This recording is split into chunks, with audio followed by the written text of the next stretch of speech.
తీసుకపోతారు. వాడు చేసుకున్న కర్మానుష్ఠానం తీరలేక డాక్టర్ ఏం చేయడు, గురువు ఏం చేయడు, యోడు ఏం చేయడు. ఇక కొన్ని రోజులు అయిపోయినాక ఇంత మంచి దేవుడు ఇచ్చినా, ఇంత మంచి కీర్తన హరి హరి అని శబ్దంకి ఇచ్చినా, ఇంత ఆత్మతోటైనా గురువు చెప్పంగా వీణైనా అనాలి కదా. అప్పుడు కూడా అనకపోతే వాళ్ళ ఆబ్సెంట్ హాజరు పడుతుంది.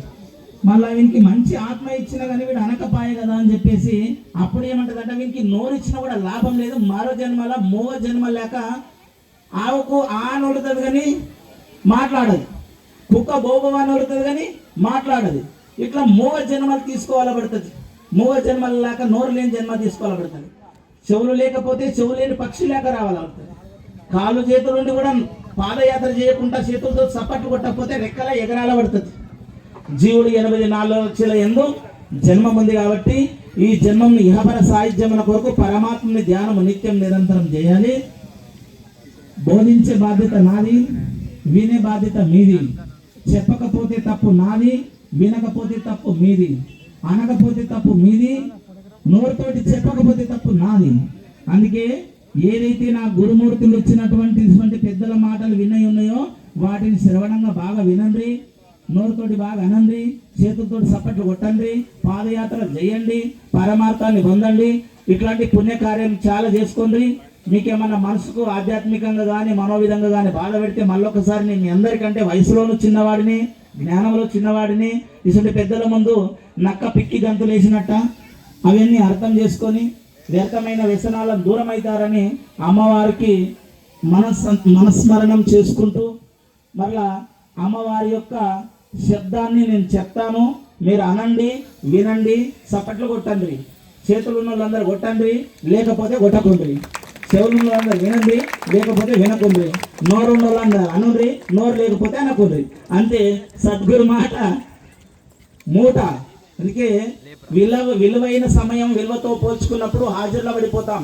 ఇప్పుడు అమ్మవారి ఆధిక్యంలో ఉన్నాం కాబట్టి ఆమె శబ్దం తెలుసుకోవాలి, గురువుల ఆధిక్యంలో ఉన్నాం కాబట్టి గురు శబ్దం వినాలి. ఇంతకంటే నేను ఇంకా చెప్పదలుచుకోలేదు. ఇంకా భవానీ మాత ప్రతిష్ట ఉంది, అక్కడ ఇంకా ఆపేసారంట, అక్కడ వెళ్ళాలి. అందుకే ఇంకా చాలా ఉన్నది చెప్పాలంటే, చాలా పెద్ద పురాణం చాలా ఉంటది, కానీ తెలుసుకునేటటువంటి భాగ్యం కూడా కావాలి. చెంబులో ఎన్ని నీళ్ళు పడితే గన్నీ ఉంటాయి, అంతకంటే ఎక్కువ వస్తే కూడా బొరలిపోతాయి.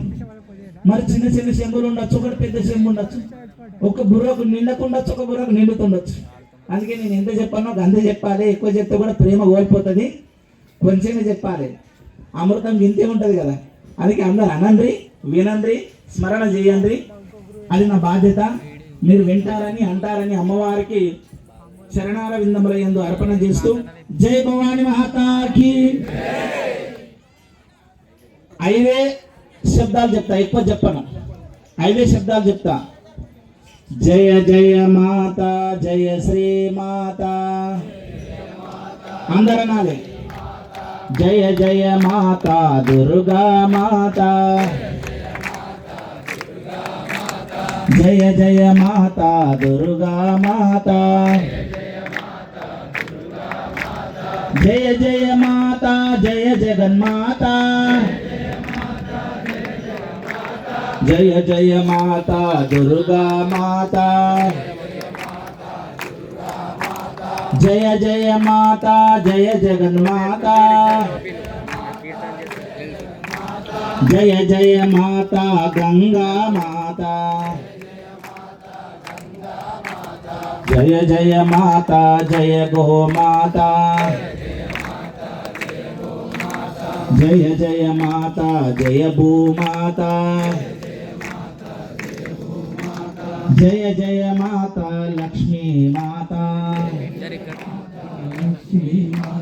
జయ జయ మాత లక్ష్మీ మాత, జయ జయ మాత లక్ష్మీ మాత, జయ జయ మాత జయ జగన్మాత, జయ జయ మాత జయ జగన్మాత, జయ జయ మాత సరస్వతి మాత, జయ జయ మాత సరస్వతి మాత, జయ జయ మాత సరస్వతి మాత, జయ జయ మాత సరస్వతి మాత, జయ జయ మాత జయ భూమాత, జయ జయ మాత జయ భూమాత, జయ జయ మాత జయ గంగా మాత, జయ జయ మాత జయ గంగా మాత, జయ జయ మాత జయ జగన్మాత. జయ జగన్మాత మాతా శ్రీమాతే నమ జయ మాతే నమః మాతే నమ జయ మాతే నమః శ్రీమాతే నమ జయ మాతే నమః మాతే నమ జయ మాతే నమః జయ జయ మాతా జయ జగన్మాతా జయ జయ మాతా జయ జగన్మాతా శ్రీమాతే నమ జయ మాతే నమః మాతే నమ జయ మాతే నమః జయ జయ మాతా జయ జగన్మాతా జయ జయ మాతా జయ జగన్మాతా జై భవాని మాతా కీ జై దుర్గా భవాని మాతా కీ జై।